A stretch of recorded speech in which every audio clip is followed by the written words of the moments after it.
मुकद्दस कलाम में से जो आज का पैगाम है, खुदावंद यीशु मसीह यरूशलेम शहर पर रोए, ये आज का मजमून है।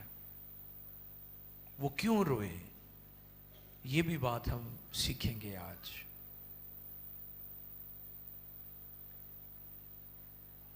और आज की तिलावत लूका तबीब की मार्फत लिखा गया इंजीली बयान 19वां बाब है। लूक चैप्टर 19 और उसकी 41वीं आयत से लेकर 46वीं आयत तक, वर्सेस 41 to 46। और मुकद्दस कलाम में से आज का पैगाम, खुदावंद यीशु मसीह यरूशलेम शहर पर रोए, इसको हम सीखें। खुदावंद के जिंदा कलामे मुकद्दस में यूं रकम है, फिर उसने उनसे कहा, मसीह को किस तरह दाऊद का बेटा। मुकद्दस कलाम में से लूका 19वें बाब की 41वीं आयत में लिखा है, जब नजदीक आकर शहर को देखा तो उस पर रोया। यहां से पढ़ें प्लीज। सॉरी।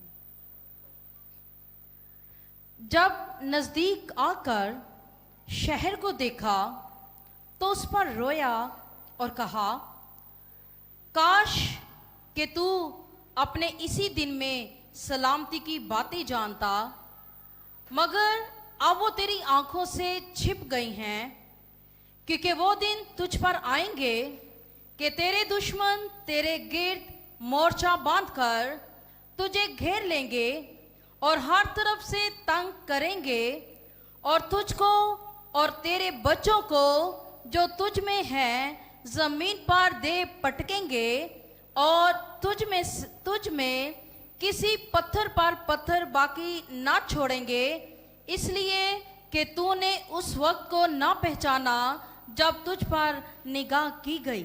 बहुत शुक्रिया।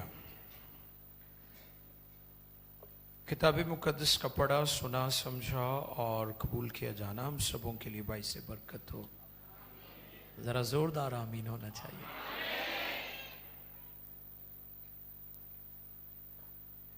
जो टेक्स्ट हमारे लिए तिलावत किया गया उसका कॉन्टेक्स्ट ये है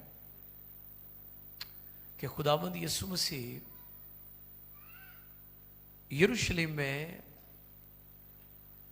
पाम संडे के दिन, जो अभी हम अगले वीक में, जो एक तो ये संडे है, इसके बाद जो आ रहा है इतवार, वो पाम संडे है, यीशु मसीह यरूशलेम में दाखिल हुए थे। और उनका दाखिला बहुत जरूरी था क्योंकि वो खुदा का बर्रा था। आमीन। और जो फसा का बर्रा होता था उसे पहले ही ले आते थे ताकि उसका एग्जामिन किया जाए, उसकी जांच की जाए, उसमें कोई ऐब तो नहीं है, कोई दांत टूटा हुआ है, खुर टूटा हुआ है, कोई हड्डी टूटी हुई है। क्योंकि यीशु मसीह आखिरी और अफजल कुर्बानी देने जा रहे थे, लिहाजा वो कुर्बानी जो खुदा के हुजूर गुजरानी जाती थी वो बेऐब आनी चाहिए, और यीशु मसीह खुदा का बेऐब बन रहा है। हालेलुया। और जब यीशु मसीह वहां यरूशलेम में आते हैं तो उनका बड़ा पुरतपाक, वालेहाना, शाहाना इस्तकबाल किया जाता है। और फिर नबियों की वो पेशन गोई भी पूरी होती है कि वो गधे के बच्चे पर सवार होकर आएगा और लोग खजूर की डालियां लेकर उसका वेलकम करते हैं। और फिर जब वो यरूशलेम पहुंचता है तो यरूशलेम की हालत पर वो रोता है। क्या करता है?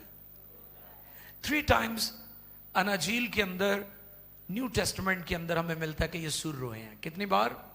अगर आप नोट करना चाहें तो आप नोट कर सकते हैं।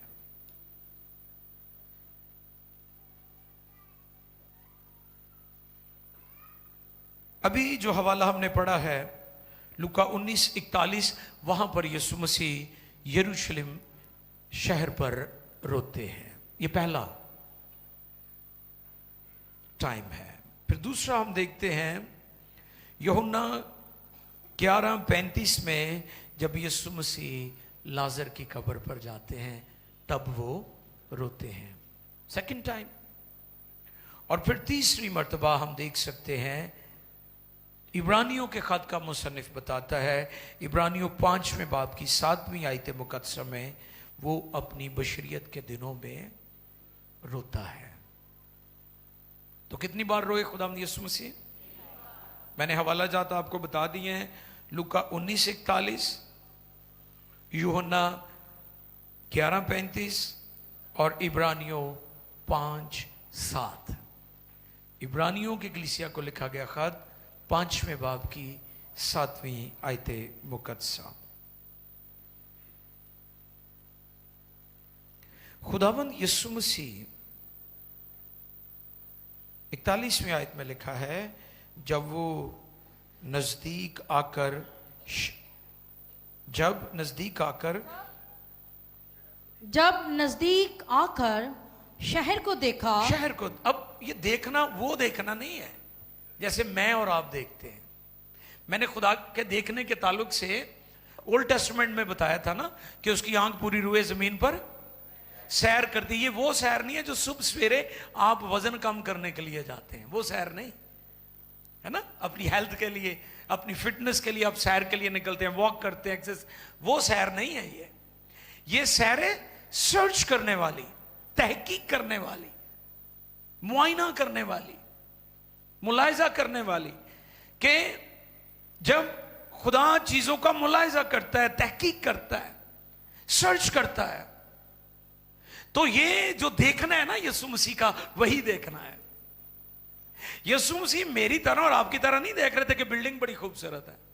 असी तो इमारतों देख के खुश हो जाने हैं ना, है ना। हम कहते हैं वो चर्च बड़ा प्यारा है, तो कलीसिया भावें सारी गुमराह हुए। तो मैं वेख्या बहुता जिन्होंने बहुता जोर खूबसूरती का दिता है ना, उन्होंने कलीसिया नूं तालीमी गल्लां नहीं सिखाइयां। उत्थे झगड़े रगड़े, चाबी का रौला, चंदा गिणन का रौला, चंदा रखना किन्ने, एदा रौला, ये रौले चलते रहते हैं क्योंकि लोगों पर काम नहीं हो रहा। अब यीशु मसीह हैकल को भी देखते हैं, यरूशलेम शहर को भी देखते हैं, यीशु मसीह वहां काहिनों को भी देखते हैं, यीशु मसीह यहूदियों को भी देखते हैं। हैकल उसी जगह पर है, लेकिन हैकल में इबादत गुजार वो नहीं है जिसके लिए हैकल बनाई गई थी।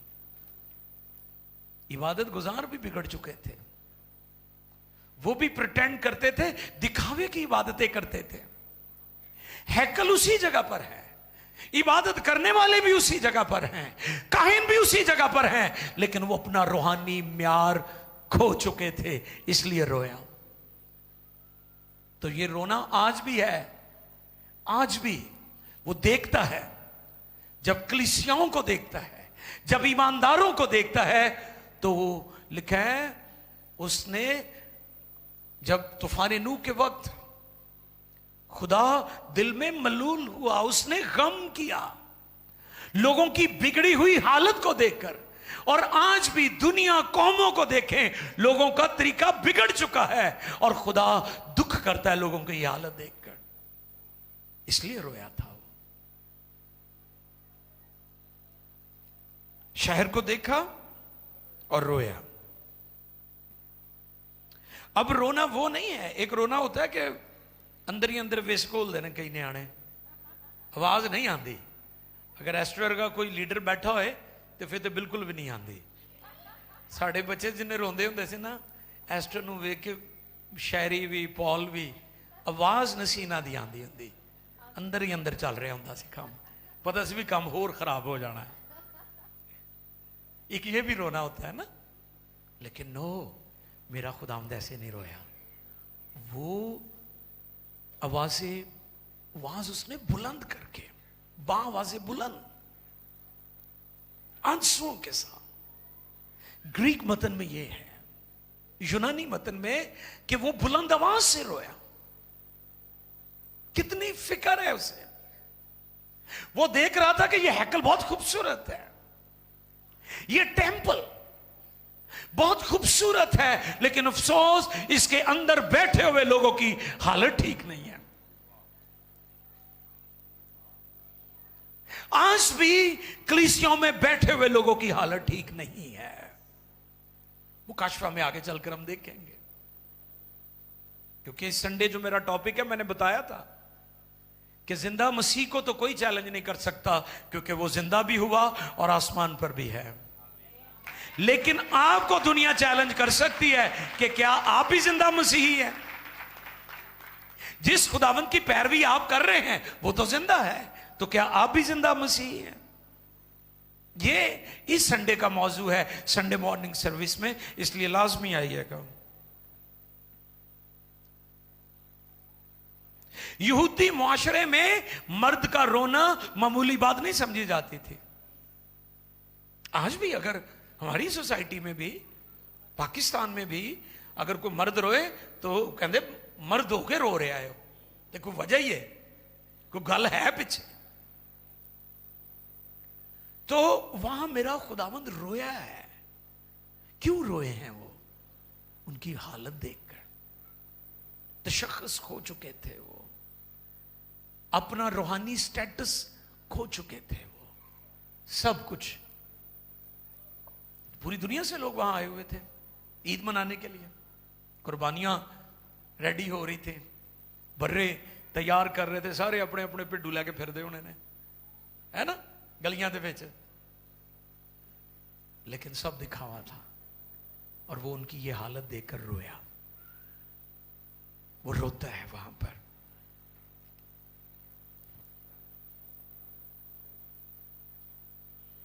पैदाइश 3 बाब की 9वीं आयत, पैदाइश में से 3 बाब की 9वीं आयत है मुकद्दसा, सुने गौर से। तब खुदावंद खुदा ने आदम को पुकारा, आदम को पुकारा और उससे कहा कि तू कहां है? कि तू कहां है? बहुत शुक्रिया। क्या आदम किसी झाड़ी के पीछे छुपा हुआ था? भाई खुदा को सारा पता है वो किथे आ, लेकिन वो अपनी हैसियत खो चुका है। यही हाल यरूशलेम शहर का, हैकल में बैठे हुए काहिनों का, हैकल में बैठे हुए परस्तारों का, वहां पर साजिंदों का, वहां पर वर्शिपर्स का, वहां पर काहिनों का, वहां पर जितने भी लावी थे, जितने भी खिदमत गुजार थे, जितने भी चरवाहे थे, सबकी हालत यही थी जो आदम की थी। खुदा से कोई चीज छिपी नहीं होती। हमारा खुदा अलीम कुल है, हालेलुया।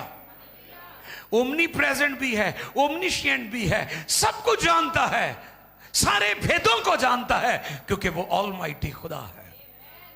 आमीन। वो कहते हैं आदम तू कहां है? तू अपनी हैसियत खो बैठा है, तूने अपना मकाम खो दिया है। और यही वो चर्च को भी कहता है। जब हम मुकाशफा की किताब देखें, मुकाशफा की किताब देखिएगा जी, पढ़िएगा।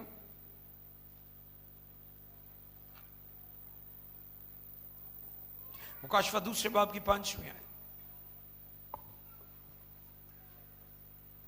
बस ख्याल कर कि तू कहां से गिरा कि है, तू कहां से गिरा है, और तौबा करके पहले की तरह काम कर। और अगर तू तौबा ना करेगा, तो मैं तेरे पास आकर तेरे चिरागदान को उसकी जगह से हटा दूंगा। कहां से गिरा है तू? तेरे गिरने की वजह क्या है? वो एक बंदे ने किसी गांव की बात बताई, किसी पिंड च ना वो कुत्ता खूह च डिग पिया, तो वो गए किसी अपने मजहबी लीडर को, उन्होंने कहा जी वो कुत्ता खूह च डिग पिया, तो उन्हें पानी तो नपाक हो गया, तो करिए कि? उन्हें कहा 100 पीपा भी बाहर कट के रोड़ दो। उन्होंने रोड़ दिता, तो कुत्ता भी ही सी। फिर गए, उन्हें कहा जी वो पानी तो रोड़ता है। वो कहते नहीं पानी नहीं, कुत्ता भी कटने पैना है बाहर। कई दफा हम जो असल वजह होती उसको नहीं निकालते हैं। वो गंदगी जिहदी वजह तो सानू तबाही ते बर्बादी ते रुसवाई ते शर्मिंदगी का सामना करना पैंदा है, वो नहीं असी छड्डदे एवं निक्कियां निक्कियां गल्लां से। एक बंदे मैं डकिया, मैं पान ना खाया कर, अगली बार वेख्या सुपारी खान दिया। मैं क्या की कर रहा?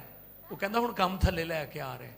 ਮੈਂ ਕਿਹਾ ਜਿੰਨੀ ਦੇਰ ਨੂੰ ਤੂੰ ਥੱਲੇ ਲਿਆਣਾ ਉਹਨੀ ਦੇਰ ਨੂੰ ਆਮਦਸਾਨੀ ਹੋ ਜਾਣੀ ਹੈ। ਆ ਛੱਡ ਦੇ ਪਰਾਂ, ਦਫਾ ਕਰ। ਮੈਂ ਕਿਹਾ तू की लेना है तेरे को। ऐसे भी लोगों ने तरीके और फार्मूले ढूंढे हुए हैं। वो कहते हैं वो वजह ढूंढ जिसने तुझे गिरा दिया है और बहाली का मशवरा दे रहा है कि अगर तू, यानी अभी भी मौका तेरे लिए है, अभी भी तेरे पास चांस है, तू बहाल हो सकता है। ये साल कौन सा साल है?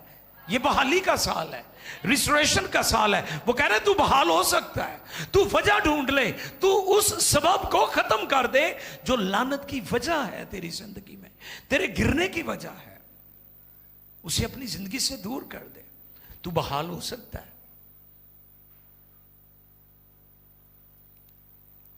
12 खुदावन ने कहा, लूका 13:34 पढ़िए। एक बार नहीं खुदावन ने यरूशलेम को तौबा की तालीम दी, समझाया। एक बार नहीं कलाम में लिखा तौबा का पैगाम, बार बार लिखा है। नबी भी यही पैगाम देते रहे हैं और आज भी लोग तैयार नहीं हो रहे। दुनिया के हालात इतनी तेजी से रेडिकली चेंज आ रहा है दुनिया में, लेकिन आज का इंसान फिर भी तब्दील होने के लिए तैयार नहीं है। सुने लूका 13:34।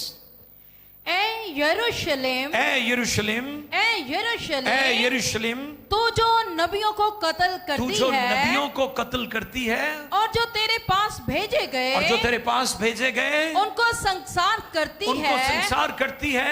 कितनी ही बार मैंने चाहा कि जिस तरह मुर्गी अपने बच्चों को परों तले जमा कर लेती है, उसी तरह मैं भी तेरे बच्चों को जमा कर लूं, मगर तुमने ना चाहा। बार बार यरूशलेम को मौका दिया है। जिस शहर पर अब वो रो रहा है, जो आज की तिलावत थी, इस शहर को वो बार बार मौका दे रहा है कि तू तौबा कर ले, तेरे लिए दरवाजा खुला है, अब भी मौका है, अब भी चांस है तेरे पास कि तू लौट आ। लेकिन कई लोग हमेशा की बरगश्तगी पर अड़े हुए हैं, उस डाकू की तरह जड़ा आकड़ नहीं मर गया। कई कहणगे मैं नहीं बपतिस्मा लेना भाई, मैं तो बचपन ही लिया हुआ है। सीखो उस डाकू से जिसने यीशु को कबूल किया और आखिरी लम्हे में तौबा करके फिरदौस में चला गया। ते दूसरा निजात दहिंदा दे कोल रह के भी निजात तो महरूम हो गया। ये उन्हां दी तस्वीरें जिहड़े तौबा लई तैयार नहीं होंदे, जिहड़े बपतिस्मे लई तैयार नहीं होंदे, जिहड़े अपनी जिंदगी खुदावन नूं नहीं दिंदे। लूका 23:38 पढ़िएगा जी। मैंने कहा बार बार इस शहर को तौबा की तालीम दी गई, बार बार। लूका 23:28 पढ़िए। यीशु ने उनकी तरफ फिर कर कहा, ए यरूशलेम की बेटियों, ए यरूशलेम की बेटियों, मेरे लिए ना रो, बल्कि अपने और अपने बच्चों के लिए रो। बार बार कि मातम कर लो, तौबा कर लो, अपने गुनाहों पर पछताओ, आंसू बहाओ, खाकसार हो जाओ, रोजा रखो, जिंदगी को तब्दील करो, रजू लाओ ताकि तुम्हारे गुनाह मिटाए जाएं। लेकिन वो बांस नहीं आते थे। आगे चलकर इसका रिजल्ट भी हम देखेंगे। एट द एंड हैकल की हालत क्या थी, आओ देखें। काहिनों की हालत बाद में हम बात करेंगे, पहले हैकल की हालत देख लें, वहां पर क्या चल रहा था। 45 और 46, लूका 19, 45 और 46। हैकल की हालत देखिए क्या थी, जिस पर खुदावंद यीशु अल मसीह रोए थे जी।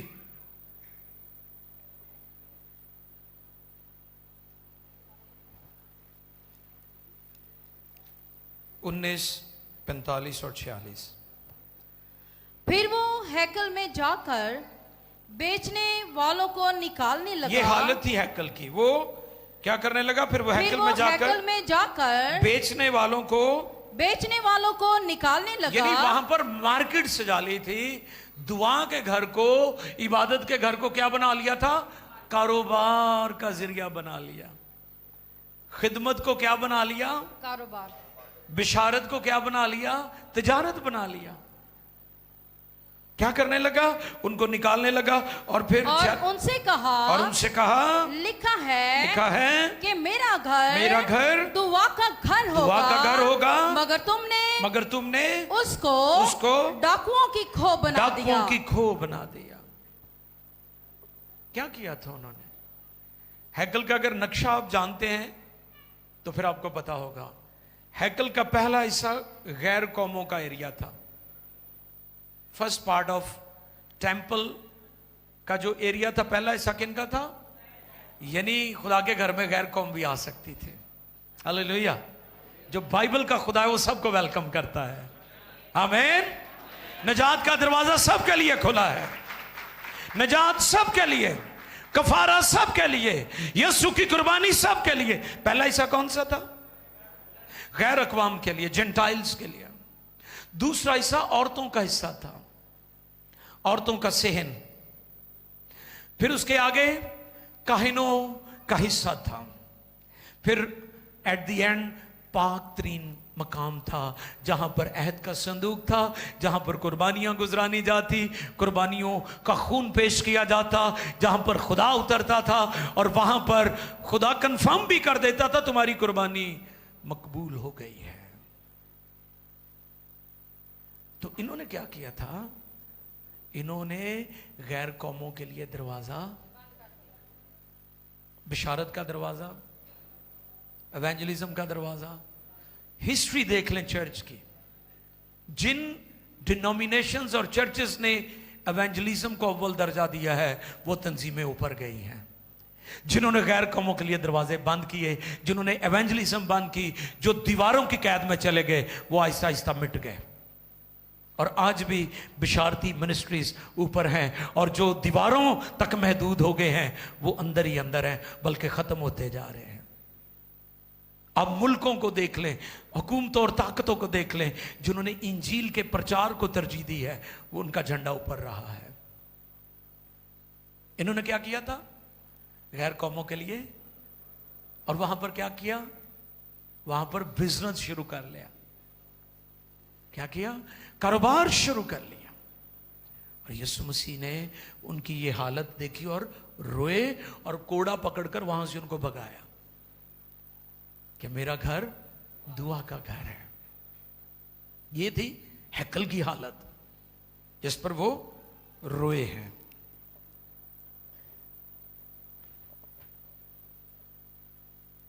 आए जरा अब काहिनों की हालत देखें। मत्ती 23वें बाब की 2 और 3 आयत।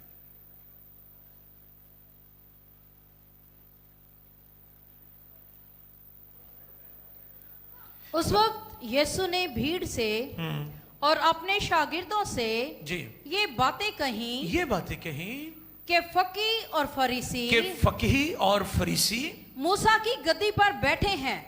हाँ जी, कहां पर बैठे? मूसा की गद्दी पर बैठे हैं। सीट बड़ी पसंद है ते सीट दे तकाजे पूरे नहीं करने। खिदमत बड़ी पसंद है मैनू, लेकिन खिदमत का म्यार समझना बहुत जरूरी है। मेरी बात समझ रहे? गद्दी बड़ी पसंद है, हम शाही कहनों का, तो फिर बन के भी तो बहाओ ना, फिर बन के भी दिखाएं, फिर किरदार से भी साबित करें। मैंने बताया था ना, गवाही देना और गवाह बनना दो बातें। गवाही और गवाह। गवाही मुंह से आप देते हैं और गवाह आप किरदार से बनते हैं। आपका किरदार भी गवाही देता है। यह सच्चा मसीह का गवाह है जो अपने किरदार से भी दुनिया को बचाता है। यही नहीं भी गवाही कुछ है तो किरदार कुछ है। और सुने ये क्या खुदा हमने कहा है वहां पर जो काहिनों की हालत है। जी पढ़िए। बस जो कुछ वो तुम्हें बताएं, बस जो कुछ वो तुम्हें बताएं, यानी जो तालीम दे रहे हैं, जो पैगाम दे रहे हैं, वो बताएं वो सब करो। हालेलुया। मना नहीं कीता, वो करना है। जो पैगाम सुना है उस पर अमल करना है। अगली गल सुनो हुण।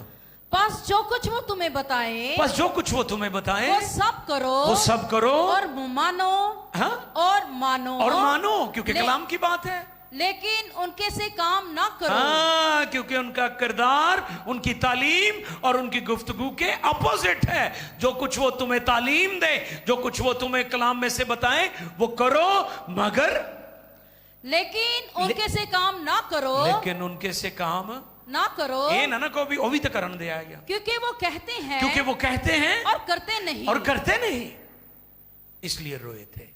क्योंकि वो कहते हैं, ये कायनों की हालत थी जिस पर रोए हैं खुदावन। ये रोना ऐसे रोना नहीं है। मैंने पहले भी बताया, यहूदी मुआशरे के अंदर किसी मर्द का रोना बहुत बड़ा मसला था, छोटी बात नहीं समझे जाते थे। वहां रोए हैं वो। उसने कहा जो कुछ ये कहते हैं ये वो करते नहीं है, जो कुछ कह रहे ने वो मनो, लेकिन ਜਿਹੜੇ ਕੰਮ ਕਰਦੇ ਹੋ ਨਾ ਤੁਸੀਂ ਨਾ ਕਿਆ ਕਰੋ ਬੜਾ ਵੱਡਾ ਪਾਦਰੀ ਉਹ ਵੀ ਤਾਂ ਕਰਦਾ ਹੀ ਆ, ਉਹ ਵੀ ਤਾਂ ਗੁੱਡੀ ਚੜਾਉਂਦਾ ਹੀ ਆ। मेरी बात समझ रहे हैं? आप किरदार से भी इंजील दुनिया को सुनाए। खुदा के लोग मुनफरिद होते हैं, वो भीड़ का हिस्सा नहीं बनते। काब नूं वेख लो, कल्ला ही उड़दा हुंदा है, वो भी कावां च मरदार खा सकता है। नो, इसलिए बाइबल में बार बार ईमानदारों को काबों से तशबीह दी गई है। वो काबां दे वांगू तेनू जोर दे के, वो इत्थे नहीं लिखिया कावां वांगू तेनू जोर दे के। तुहानू कां नहीं कहा, ते कां नूह दे तूफान च भी है सन, है कां नूं भेजिया होया ही नहीं। वो की करदा होना, लाशां ही फरोलदा होना, ते कई खिदमत च भी कां ही ने। वो पास्टर भेजदा है, जा विजिट करके आ कलीसिया च, वो कलीसिया ने तोड़ के अपने नाल कर लैंदा है। ये कां ही ने, वापस नहीं आते, लेकिन कबूतर वापस आया था। इसलिए आप मुनफरिद है, आप खास है। यीशु मसीह हैकल की हालत देखकर भी रोया और काहिनों की हालत देखकर भी रोया और लोगों की हालत देखकर भी रोया। ये वजह थी मेरे खुदावंद के रोने की। और फिर यीशु ने प्रोफेसी की थी। लूका 19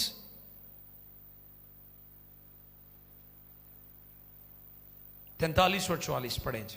ये प्रोफेसी की खुदावन ने। क्योंकि वो दिन तुझ पर आएंगे, हाँ जी, वो दिन तुझ पर आएंगे कि तेरे दुश्मन तेरे गिर्द मोर्चा तेरे गिर्द मोर्चा बांध कर तुझे घेर लेंगे और हर तरफ से तंग करेंगे और तुझको और तेरे बच्चों को जो तुझ में है जमीन पर दे पटकेंगे और तुझ में किसी पत्थर पर बाकी ना छोड़ेंगे, इसलिए कि तूने उस वक्त को ना पहचाना जब तुझ पर निगाह की गई। 40 साल बाद ये प्रोफेसी पूरी हो गई थी। 70 ईस्वी में जनरल टाइटस ने यरूशलेम पर हमला किया और इसकी ईंट से ईंट बजा दी। और ये जो ना पत्थर पर पत्थर बाकी, इसके पीछे भी बात है, क्योंकि हैकल के पत्थरों के नीचे सोना था। उनको पता चल गया कि हैकल जब बनाई गई है तो इसके पत्थरों के नीचे तय में भी सोना लगाया हुआ है। उन्होंने पत्थरों को उखाड़ा और सोना लूट कर ले गए। हैकल बर्बाद हो गई, तबाह हो गई। लोग कलाम को कबूल नहीं करते, लोग ताइब नहीं होते, खुदा मौका देता रहता है। तो आज भी बेशुमार लोगों की हालत यरूशलेम जैसी है, उस वक्त के लोगों और काहिनों जैसी है। और यीशु मसीह उनकी हालत पर रोते हैं। और आज भी अगर हम देखें तो लोगों के रवैये, लोगों के तौर तरीके, लोगों की जिंदगी, इवन काहिनों की जिंदगी, खादमों की जिंदगी, अफसोस के साथ मैं कह रहा हूं, सब नहीं लेकिन ज्यादातर आज तजारत हो रही है। सबकी नहीं मैं बात कर रहा हूं, अच्छे लोग हमेशा खुदा अपने लिए रखता है, लेकिन अफसोस कि आज ज़्यादा बिशारत नहीं, तजारत हो रही है। और आज भी वो देख रहा है और आज भी चाहता है कि लोग बहाल हों, लोग वापस आए। खुदा लोगों को रिस्टोर करना चाहता है। नोट कर ले, पढ़ेंगे नहीं, मरकस 11:12 से 14 तक, वहां पर वो फल ढूंढने आता है और फल नहीं मिलता, इसलिए रोता है, वो आंसू बहाता है कि बारहा मौका दिया गया, कोशिश की गई, लेकिन लोग तब्दील नहीं होते। अजीजों, आज दुनिया के जो हालात हैं आपके सामने, सब कुछ बदल गया है।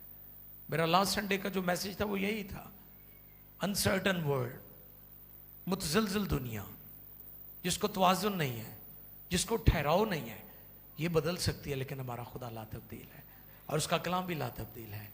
वो हमें मौका देता है, वो चाहता है हम गवाही दें भी और गवाह बन भी जाएं। आओ झुके और मिलकर दुआ करें।